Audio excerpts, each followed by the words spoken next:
Hey, good afternoon. Good afternoon. This afternoon is a huge and momentous experience for me today. I'm with one of my heroes, a legend in the tank community, Gunner Sergeant Jules. Welcome. Thank you. I'm going to go ahead and run through your bio real quick. Joined the Marine Corps in 1990. Served with 2nd Tanks for the majority, if not all your time. Joining the Charlie Company in 1991.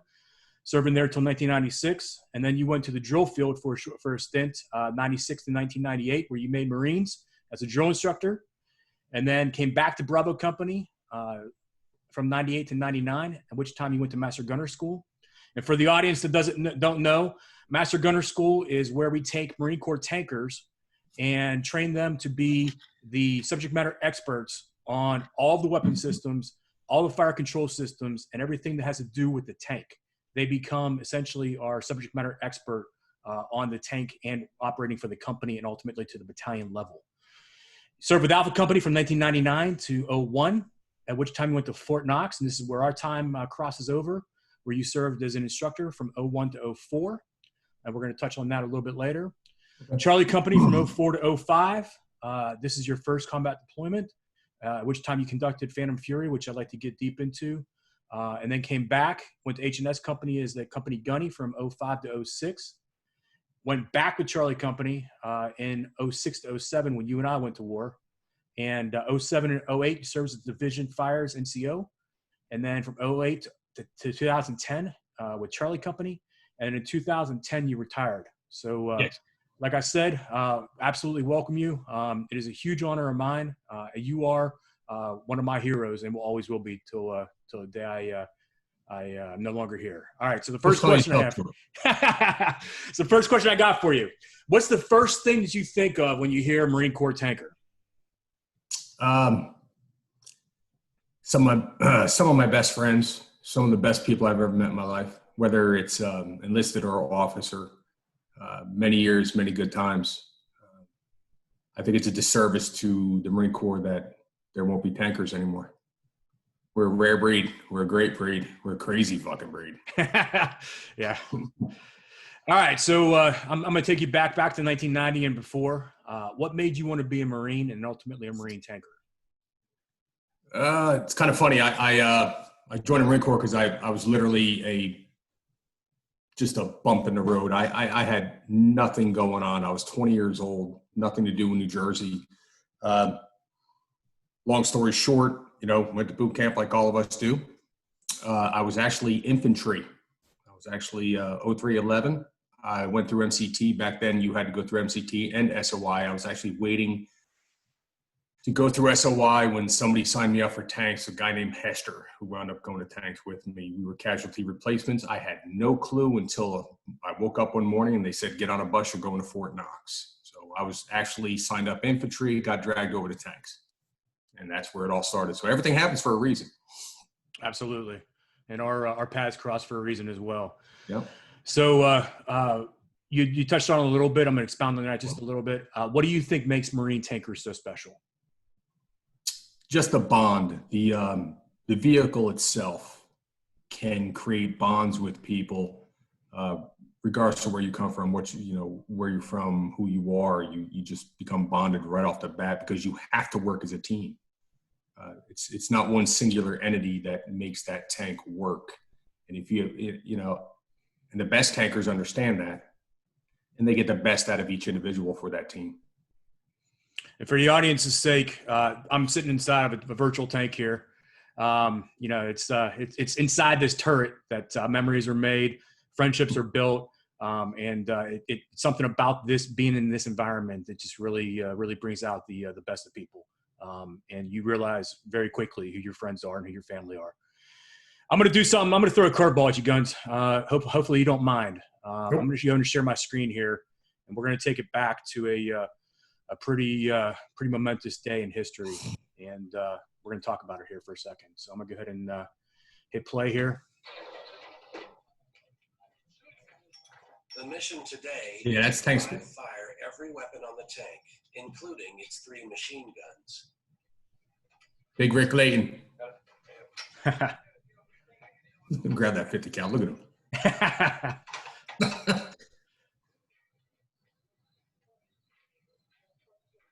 Salsa.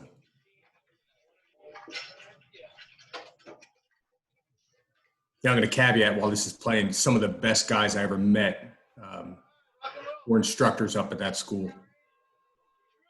Knock him out.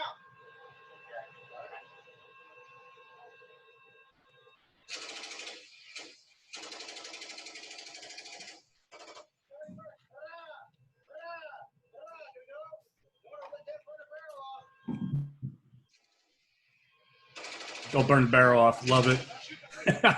Yeah. And what everybody doesn't know at this point is that the world is changing. Everyone's going through training like we do, but in the background, the world's changing. We're going to find out here in a second why. You know how we found out, right? No, I don't. You know the real big fat guy that delivers food to the ranges? Yeah. He pulled up. It was on the radio, and we couldn't believe it. Nobody called us because back then, we didn't have – I don't think anybody had a cell phone, so no. Nobody called the tower. It was Fat Baxter is what we called him. He pulled up, and we were like, what's going on?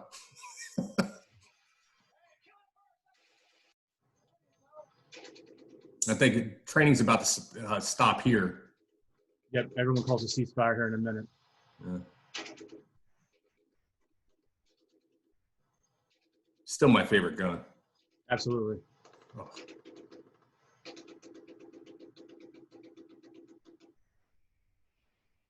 Training Here it has is. just gotten up to speed when range control suspends all live fire exercises.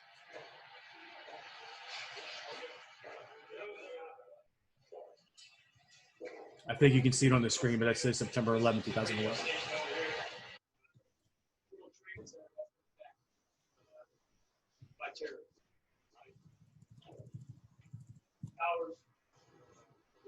Good man right there. Captain Rush. Put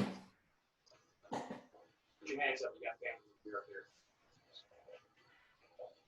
Okay, on SEALs and Marines down here to the side.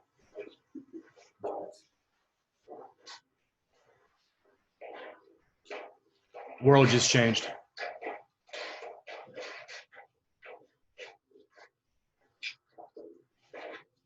go from having fun shooting the tank to just fun. That guy looks familiar. A little younger. Their whole world. A little younger. Probably hit him right square in the heart, just like he did with me when the Gulf War started when I was here as a student. It's kind of nerve-wracking, thinking that we graduate in a week. We're heading out to fleet. With all this happening now, you never know. I mean, we could be gone in 2-3 weeks from now. And off to, do what we could train to do. If they go to a battalion and it gets activated and they go, they'll go. And reserves too. All right, we're going to stop it there.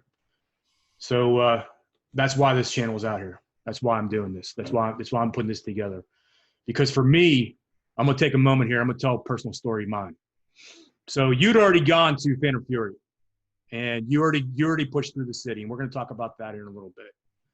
But I didn't really know who you were. You were my platoon sergeant. I got assigned to the company, and my buddy was actually your 3 tank, and he called me over and said, "Hey man, I need a gunner. I know you're supposed to go out in the next pump, but I need you to go out with me." And I'd do anything in the world for that dude, and still will. And he called me in, and I became his gunner. So you had 2 sergeants and a 3 tank, which was kind of unusual. I didn't really know you that well. I knew of you, and the couple weekends before we were deploying to go to war, we knew we were going to war. He put this show on, this hour-long show for Discovery on, and I learned very quickly who Chris Jules is. I learned who my gunny was, and I knew that going to combat with you, I would absolutely be safe, and I would do anything in the world for you and for that company and for that platoon. And with that, brother, I'm gonna hand it back over to you. Let's talk Phantom for a moment. So Phantom Fury, right? You guys get called. 9/11 happens. You guys get called over there. Yeah, kind of pissed. Well, at first I wound up staying at Fort Knox for when they started the invasion in Iraq. When they first did it, I was still at Fort Knox. I was the operations chief when I was watching them on TV. It really pissed me off. You spend all those years training, and then you're afraid you're going to miss it. And there's Marines out there that have missed combat that I know retired as master sergeants or master guns or whatever. It just so happens that when I left Fort Knox, it was June of 2004, and there was a slot open for me. And I want to say that Gunny Hillard maybe had something to do with it to pull me into Charlie Company, even though I wasn't there for most of the workups because we left in September. I did a gunnery with them, some subsequent training here and there, running around the airfield, tired of shit, doing some combat town stuff, the silly stuff Marines do just to get their block training done. We show up over there. I was very happy inside knowing that oh wow, here we go, 14 years in the Marine Corps, I'm finally seeing combat. Everybody else around me's been there, done that. You don't feel like you have something to prove.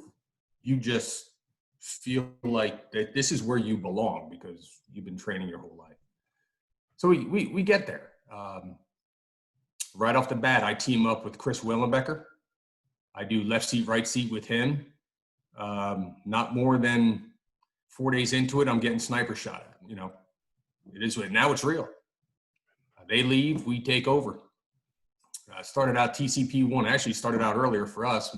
My wingman was Sergeant Burrell. So I was white 4, he was white 3. We started out with a bang, literally. There was some house, some guys launching mortars at this lonely Lance Corporal out there at a checkpoint. We got called up, we got cleared to fire, took out the house, plus or minus 20 something. I don't know. It's what it is. That's your baptism of fire right there. And it was very interesting, I can say, for the good month, late October, especially all November. The city, you were there with me the second time. Damn well I didn't take it for granted the second time. It was an interesting event. Great Marines, brought everybody home, took the city. I split my section. I didn't like the fact that there was a tank behind another tank. To me, it made no damn sense. I put Burrell on another street while I was on the street, maintained contact with them at all times, maintained visual when I could. Never failed me. And the company of grunts I was with really appreciated that. So was that a different tactic? Was that something somebody else, the other sections were doing? No, that I don't believe they were, but it is what it is. That's what Chris Jules did and Burrell. Very successful. Spent some time in Karma. I call it bad karma. It's with an H. Shithole. Same. So pretty much basically anybody could read a book about it. It is what it is. It was what's in the book. It was pretty violent, pretty devastating. We won. We got the best of them. So screw them. It was wonderful. And that prepped me for when I had you guys. Right. When I went back to Charlie after H&S, which was an experience all in itself with 500 Marines out at 6:30 in the morning holding formation, teaching, not really teaching, but guiding how to give proper ass chewings. I'm not going to say what ranks they were. I'm just going to say, come on, dude, they need to step up your game. Kicking a few trash cans and having a good time. Yep.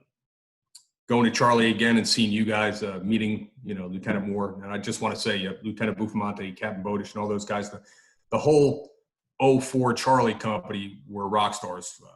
Hillard, First Sergeant Buck, Master Guns Castile. He was another platoon sergeant as a gunny. Mm-hmm. So you had 3 gunnies, me, Castile, and Hillard. Rock stars, just out of control. Wonderful. Going back to Charlie, who were the platoon sergeants? It was Pitsley, mm-hmm. Myself, Dixon. Right. Again. And it's my firm belief that I'm not putting anything on me, but you had Jackson too. He wasn't a platoon sergeant. He was. That's right. He was a 2-tank. He was a 2-tank for White Lynch or somebody like that.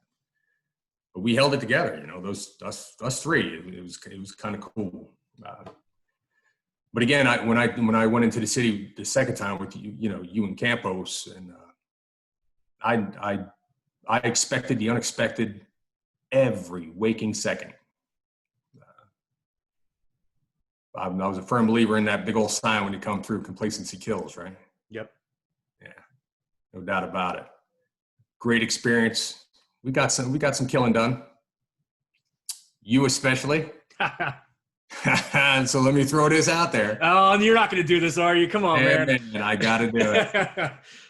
Here's old Gunny looking up. I think I was looking north on Henry, right? You were looking south on Henry. Yep. And out of the blue, it was almost simultaneous. Just this huge explosion, and then a crack above my head. RPG. I was probably, I think the top of my helmet was probably even with the top of the TC's hatch when it was open.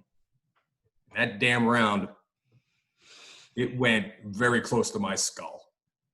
And I credit you and Campos for taking the dude out, because if you wouldn't have hit him in the chest like you said you did, he wouldn't have bucked backwards, and that RPG probably would have hit my tank. Now, was it necessary to coax the rest of the gas tank? Absolutely. I was just upset that the propane bottles don't explode like they do in the movies. Oh my God.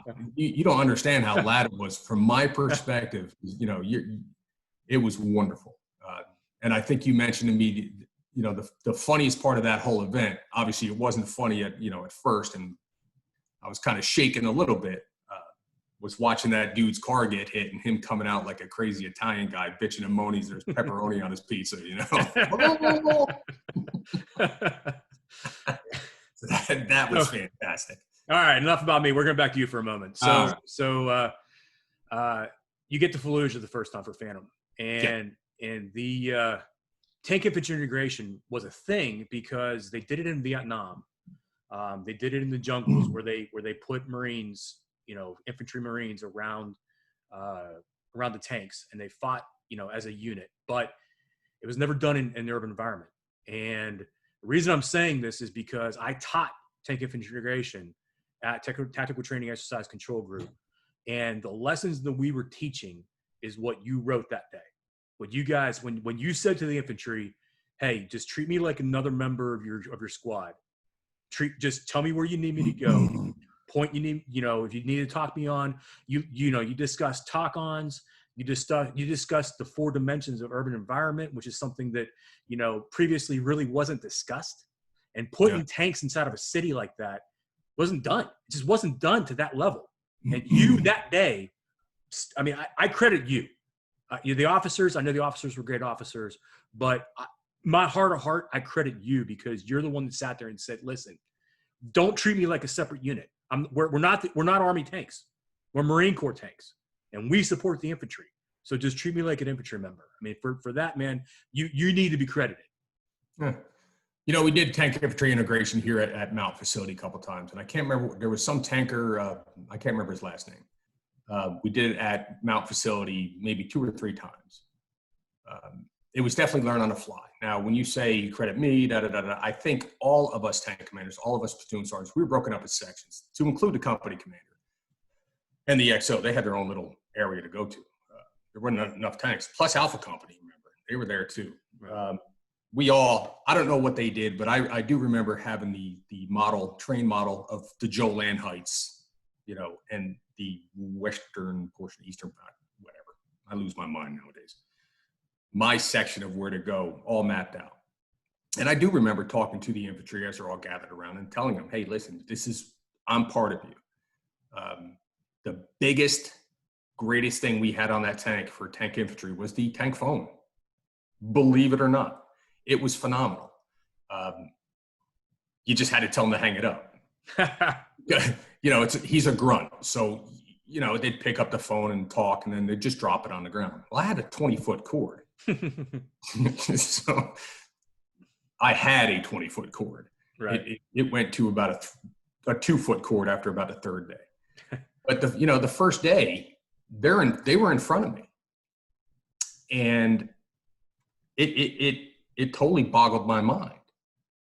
So I literally had to tell them, no, I will be up front. As I inch forward, you will clear to my left and right.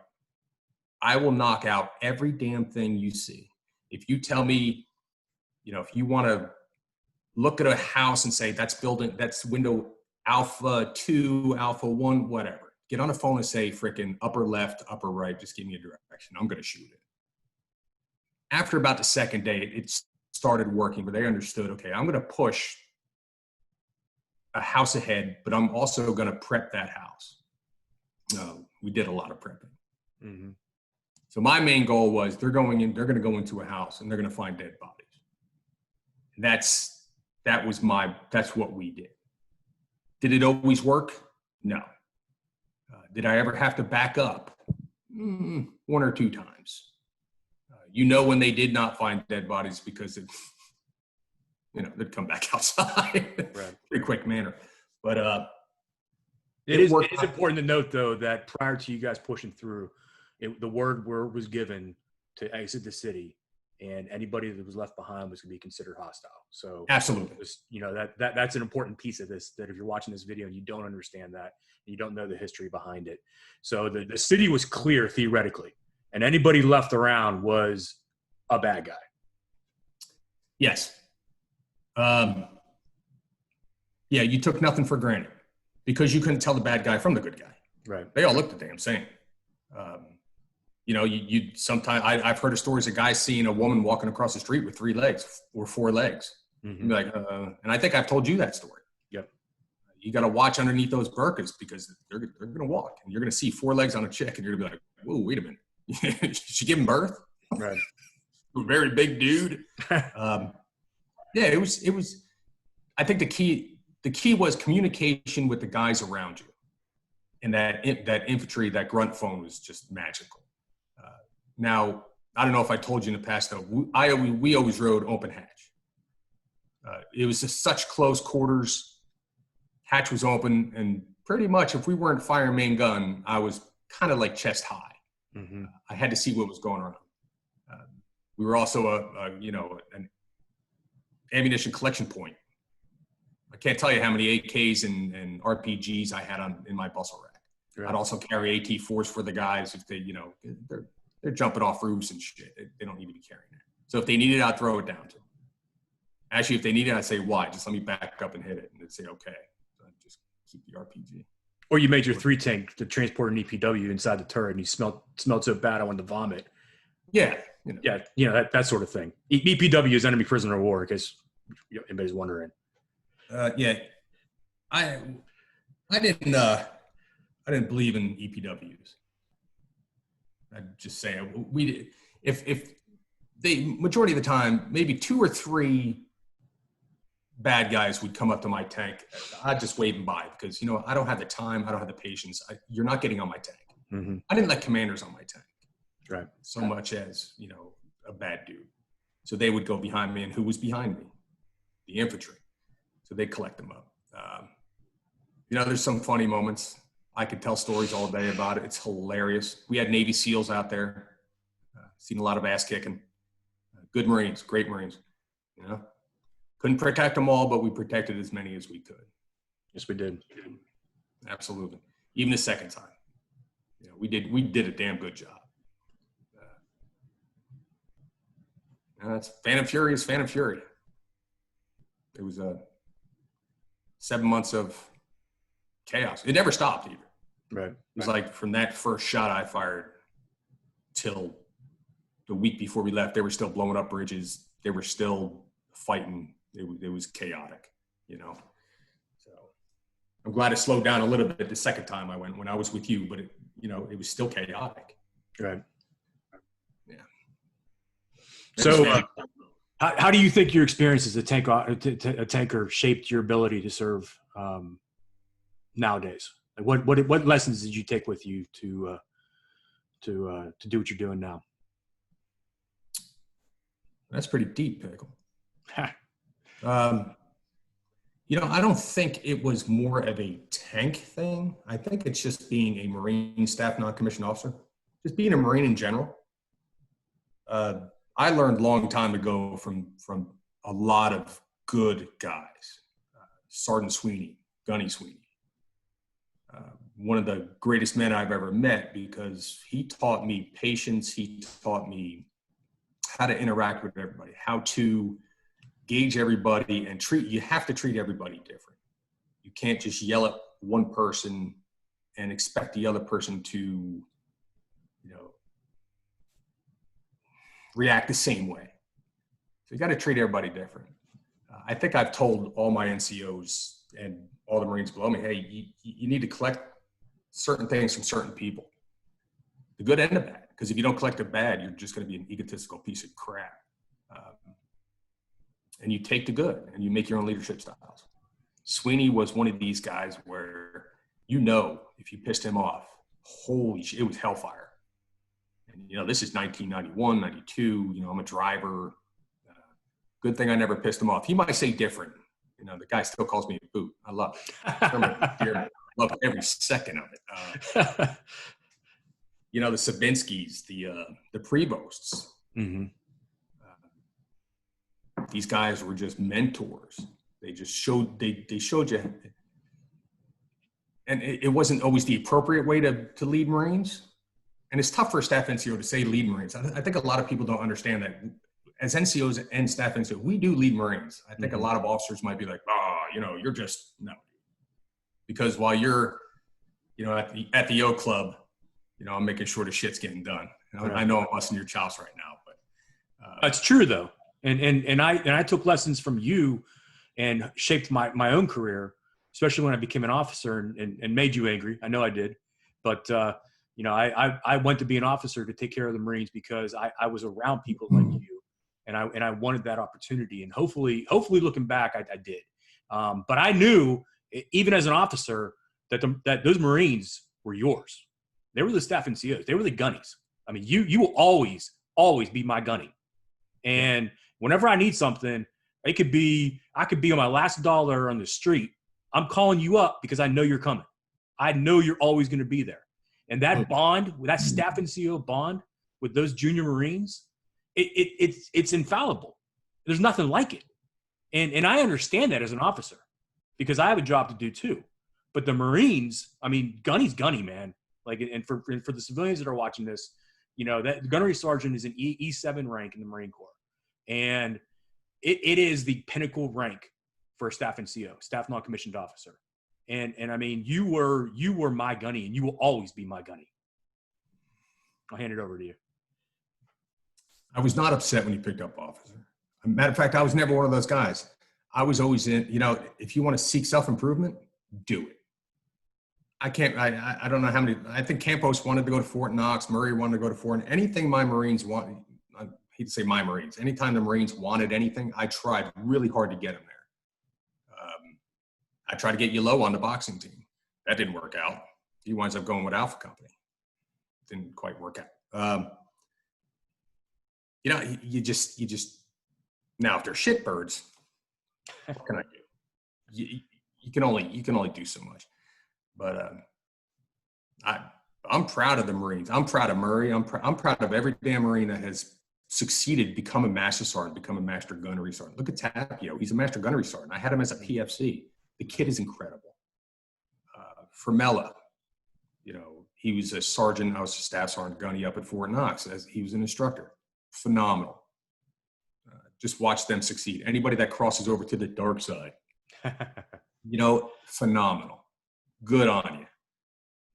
It's a choice, and you can be honest too. It's a monetary choice because you're going to be better off in the long run. It's also a choice that you made to better lead Marines. So it's wonderful. I never wanted that choice. I never wanted to go that route. Matter of fact, I was happy retiring as a gunny. I didn't even want to be a mass sergeant. You took my CVC gloves off when you become a mass sergeant. I already did a mass sergeant's job multiple times. I would have rather been a gunfighter. So it's what it is. You know? It is. And in my opinion, you will always be one of the best. You know, with this year, man, this year's tough on everybody. It's tough on folks like you that have been out for a while. It's certainly tough on folks like us that are going through it right now. And I can't speak for the junior Marines, but I know that it's really hard for them. The choices that they have to make right now whether it's transitioning, whether it's going over to the Army, whether it's getting out. It's a hard choice to make. But you know, having been there, done that, you know, obviously you got the shirt to prove it. What advice does Gunny Jules have for our transitioning Marines and our Marines that are making choices right now? They joined to become a Marine. When they graduated boot camp, they got the Eagle Glow and Anchor. They did not get a tank in their hand. Does that make sense? It does. They will continue. If they want to put their heart and soul into our Corps, they will continue to strive and do a great job in whatever MOS they do. They had the opportunity to become a tanker, which in my eyes is the greatest MOS ever. You know, I'm biased, just like you are. Right. They'll succeed. I feel bad. I don't necessarily feel bad that tanks are going away. I think I explained this. I feel bad for the Marines that they're taking the tanks away. Mm-hmm. My whole career has been tanks are leaving, tanks are going away, tanks are this, tanks are this. We got the M1A1. I was the very first M1A1 class. I don't think there's many of us in the Marine Corps that lasted 20 years. I know one was Benitez. Mm-hmm. Ever since I came to Camp Lejeune. You know, M1s can't go on float. M1s can't do this. I took the first M1 across on that, you know, that little barge we take to go to gunnery. Mm-hmm. The very first one. Proved them wrong on that one. You know, they've always said, can't take them on float. They started going on float. You know? So this day has been coming for 30 years. I'd be retiring in 4 days at my 30-year mark. Just so happens it's now. And there's nothing we can do about it. But the Marines, like I said, they're Marines. They'll adapt. They'll overcome. They'll find something else. And then one day when tanks come back, and I believe they will, maybe not the M1A1, maybe a smaller version with a 3-man crew, a little bit lighter, maybe 40 tons, you're going to get tankers again. And they're going to be just as disgusting and awesome as well. You know, greasy, disgusting, oversexed bastards. They like to drink too much. So, now those are some stories I could tell you. Well, let's hear them. We beat out the world, man. Let's throw out some good tanker stories. I don't say names to protect the guilty. No, a lot of good deployments, a lot of good, you know, prior to Iraq. You know, a lot of people don't understand that somebody like me, who was in during the Clinton years, we were training for, you know, doing Warsaw pack trash. We were going to 29 Palms. We were going to Fort Knox because we didn't have a tank range here. We were going to Fort Pickett. We would have the cantonment area and all the little bars set up. You know, the Warriors Club, you know, there was one time we went to 29 Palms, years and years, maybe 1994. I know I was a corporal. We all got into a U-Haul and we drove down to Mexico in the back of a U-Haul. You could blame Celaya, Poach was there, just, you know, Rico Celaya. Mm. We went down to see his parents. And when they opened the door to the U-Haul and all us drunk, you know, Marines piled out, you know, they thought it was Invasion Mexico, but you know, that's what you did. And then, you know, you get older, you stop partying a little bit more. Now you go to the staff club and sit in a chair instead of getting in the back of a U-Haul. Mm-hmm. And then just, you know, a lot of good times. The pickets were good times, you know. Fort Knox's, the Caxes always sucked. You were stationed out there, were you not? Mm-hmm. Oh, what a shithole. Yeah. I swear, I cursed every Cax I went on. I think I did like 6, maybe 5. I hated that place. So any Marines out there going to watch this, don't go to 29 Palms. That's a disclaimer. I got to put a disclaimer at the bottom of that. Yeah, I'll still give my number. But I heard if you live out there, it's nice. It is. Yeah. Yeah. Whatever, dude. I like green, but you know, a lot of good times, a lot of great people. You saw it too. You do see it on a daily basis. The greatness wrapped up in one MOS. it's unbelievable. You know? So I'm gonna steal the mic here for a moment. The day that my life changed was the very first time we got into theater, and like you'd already said, you already been there, you already done that, you did Phantom. Obviously, I did not. I came in later after that. So you kind of knew what to expect, and you knew generally speaking what we could be getting into. I had no idea. Very first night we get to Habanilla, and we go on a left seat, right seat, and it's a nighttime operation. And like you'd said, Campos wanted me to be his gunner, even during the left seat, right seat, which is not usual. So we get in there, and the very first night, we're driving down the road. We pass, the empty police outpost. It's supposed to be manned, and it wasn't. And not 30 seconds later, we strike an IED. And for me, that night, that moment was a life-changing moment, because I knew at that point, this is not training. This is for real. Yeah. And we came back, and it wasn't a bad IED. I think it didn't even really do anything to the tank. It was enough to rock our world, enough to get our attention. And we got back to the hangar, and we put the tanks up. And I looked at you, and you said, "How you doing?" And in your typical Gunny Jules fashion, "How you doing?" I said, I'm okay. And I was, because you were there. Yeah. And I knew that when you were calm, we were calm. When you got a little amped up, I didn't get scared. I got amped up, and I got ready to do what was supposed to be done, and ready to do my job, because Gunny says so.